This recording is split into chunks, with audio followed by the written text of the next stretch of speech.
Yeah, we are. Okay. You're on. You start. Okay, so when we did our last video, kind of introing our disclosure process, we actually recorded it in the last week of May, and it's now January 2024, and our intention was to really share our experience in real time as it kind of unfolded, but as you'll get to see, it didn't happen that way, and with good reason. So this video is really about the preparation process in the lead up to our disclosure, which I think was on the 30th of May. And yeah, so probably hear a lot more from Dave, because as a disclosing party there's a lot of work to do, but I can promise you, as a betrayed spouse, there's also a lot of work to do when you do it right. Yeah, when you do it right. Yeah. So Dave, tell us about Okay. what your experience was. Right. So I had an appointment with a specialist, a 2-hour appointment, and it was very helpful in providing structure and understanding of what the process would be, what would happen on the day of disclosure, and particularly the definitions of infidelity, what the categories were. Infidelity is a lot more than, it goes a lot further and a lot deeper than just, but not even just, a physical affair or physical betrayal or sexual infidelity.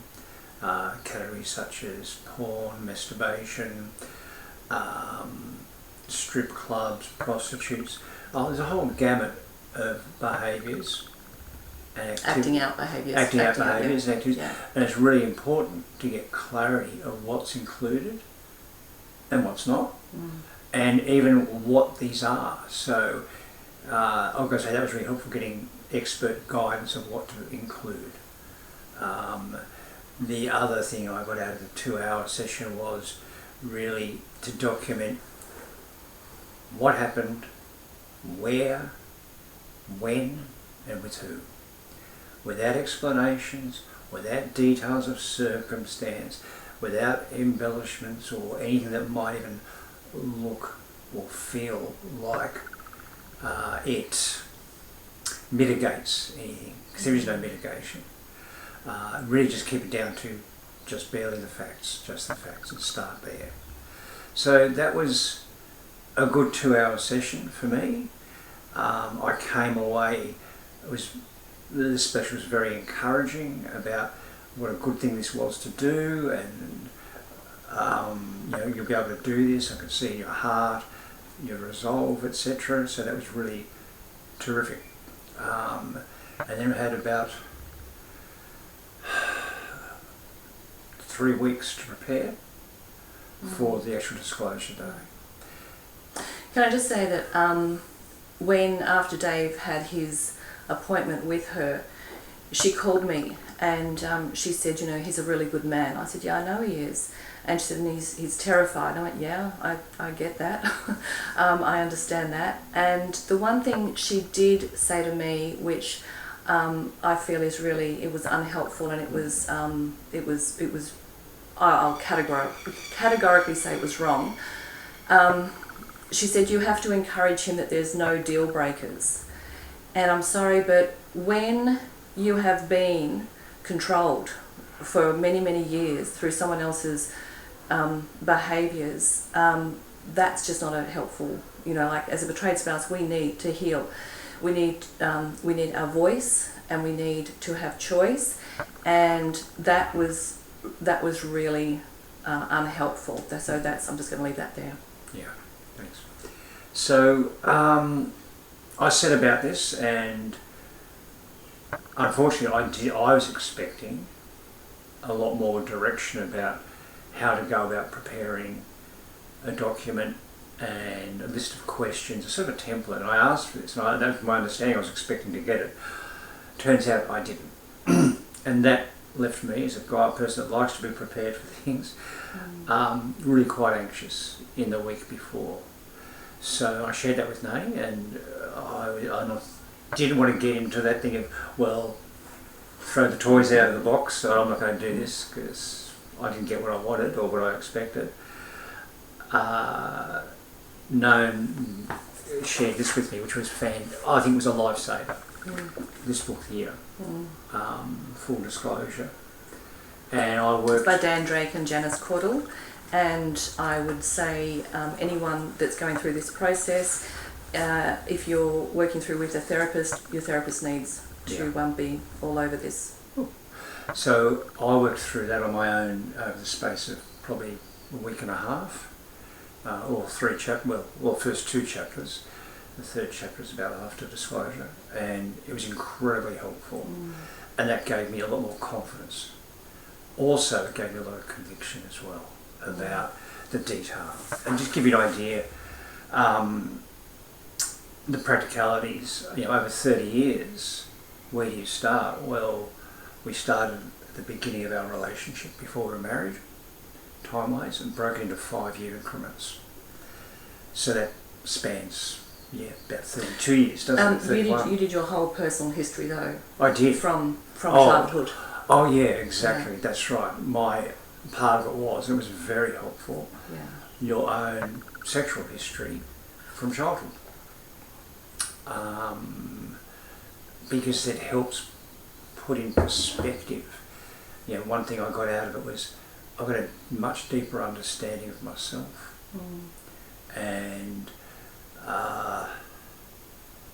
it was at times confronting, but also time I could look back with a fair bit of compassion on myself as well, which was not something I would have done in the past. I would have gone to a lot of shame and anger and not useful things. So a practical thing, what helped me was I looked at my work history, I looked at my CV, so because my memory's not terrific about time, as Nani knows, and that helped me break down where I was, where we were, what else was going on. And anyway, the book's very methodical, breaks down the way to do it, and then of course the categories and details of the categories, and almost systematic, and you do it several different times, so you verify you've actually got a fairly accurate, quite an accurate, to the best of your memory, account of your infidelity and of acting out behaviours over time. And the timeline was really very powerful for me, as far as understanding goes. But I'm kind of sorry I didn't have one-on-one coaching through that. The book was terrific, and Nani was very good through that as well. I wouldn't recommend anyone does it on their own at all. Yeah. So when we talk about a full therapeutic disclosure, it's actually not what we had. We had disclosure, and there was anything but therapeutic. So generally, in this process, it can take, 6-8 weeks. It depends on what the acting out history is like. But generally, a therapist will work one-on-one with the discloser, and will help them to process and to document and to really refine the document that is going to be disclosed. At the same time, the betrayed partner also hopefully is working with a therapist, because with these books, Danice and Jan have also got partner books, and there's 3 books here, and they work in sync with the discloser's book. And pretty much, like when you're talking about a full therapeutic disclosure, you really, Dan and Janice have actually got such a formula that it just makes it as safe as possible for both parties. And there's a lot of preparation work that ideally goes along with this. It's not, and I've talked before, it's not a dump and run or like having the therapeutic nature is holding both people in the safest space as possible, because it is scheduled trauma. Yeah, exactly right. Yeah. It's controlled scheduled trauma. And I think if we weren't different people, and particularly if you weren't a different person, it would have been a train wreck. A train wreck, absolutely. So don't do this at home on your own. That's it. Really, even with the books. Oh, I'm sorry, I didn't have someone to bounce off and to go to during it. And I remember asking Daniel, during it, how do you feel, not having support? And if you look back now... Yeah, well, for me, because of the level of work and because this is my work now as well, I kind of knew how to hold space for myself, but it would have been really lovely to have a partner for me, a disclosure guide for me also that could sort of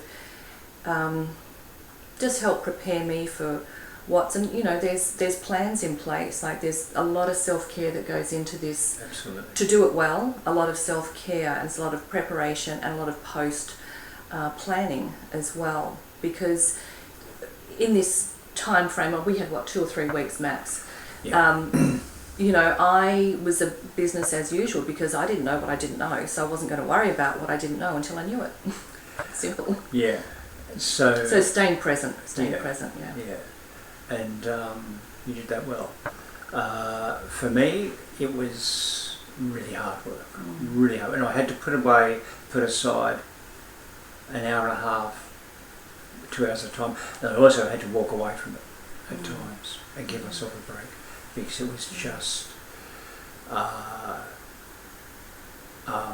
confronting.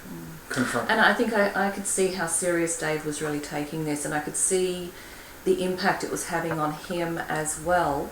And at the same time, I was never once tempted to go and try and find any of what he was writing or putting down, because I figured I'm going to find this out in due time. And I was curious, but I wasn't ruminating on the what ifs. There was no what ifs. It's going to be what it's going to be. Yeah, which was really good, helpful for me. But I could understand other people, particularly fresher from the trauma, will be, well, I've got to know now. I've got to know, and so there's practical things there. Put everything into documents on my computer, nothing written down, and everything was password protected. And that was as much for both of us. Yeah, I think Danice and Jan in their book, they talk about the level of impact of, like that at the time of discovery. The betrayed spouse is like peaking at a 9 or a 10, or it's just like it's horrendous. And then there's that wait time, which is actually up there with the discovery time as far as the intensity. And then the actual disclosure, as it happens, when it happens, in a safe space, is actually more down to, it's still intense, but down to a 7. So it's that wait time is excruciatingly painful for the betrayed spouse, and because we just want to know. I want to know exactly what happened. I want to know it now, but having the pause, and I think that because of we're like 4 or 5 years out, I could be patient. There was no need for me to go digging through anything. So that 3 weeks was quite different for me. I think I didn't sleep properly once, not once, because you had to be very rigorous with knowing that I'm going to have a polygraph. And I'll still bring about attitudes to polygraphs. I really questioned the validity of polygraphs, and I read as much as I could on the science behind them and whether they're reliable or not. And much to my dismay, I found that they're about 85%, 88% reliable, well, close to 90% reliable in skilled hands. And this person that was going to do this was very skilled. That's all they did. But I had to deal with that attitude and that reluctance, because polygraphs are for criminals and for liars. So that shifted with time. Knowing I was motivated, I wanted to pass that. I wanted to pass it for me, so that in turn pushed me to a very rigorous honesty. And what I discovered is, with that, in your sleeping moments, things come to you. And a few times I got up and went to the office and wrote things down so I didn't forget them. And they would say, "Did you remember something at all?" I said, "Yeah, I did." But something else came up that occurred to me. So what I realised, you cannot unforget things. Once you remember, you can't unforget. You cannot remember things, but there's a difference between not being able to remember a detail and purposely pushing things down and disregarding them. All of those things that I had to push down and push away, they all came out over time, all of them. And just bearing in mind too that polygraphs are not 100% accurate, but they're not there also to catch out a cheater. They're there to they detect deceit. Not if something's generally been forgotten, it's not going to show up that you've left out something. It's what it's what you can remember at the time as being as accurate and as so it's they're there to detect deceit. Yeah. A willing, a knowing deceit. Yeah. So that was, I had to wrestle with quite a bit there.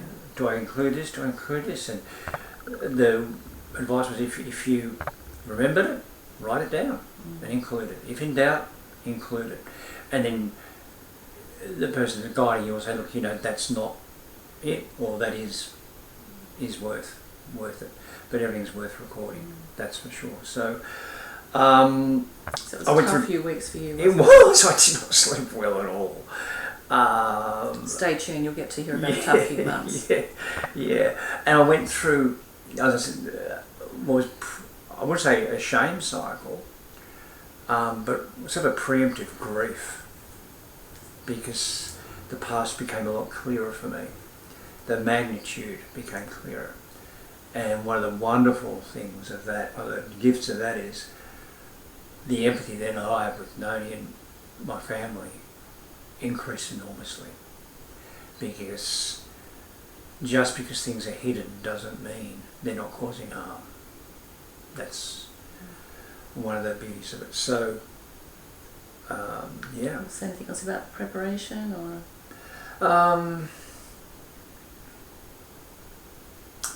If you're doing it, make sure you've got time put aside. You can't be doing this and having a busy normal life. You need to set aside time, Be really intentional. Parts. Yes, it's not something you can just do in between on the fly. It won't work at all. It won't. I couldn't do it that way. Yeah.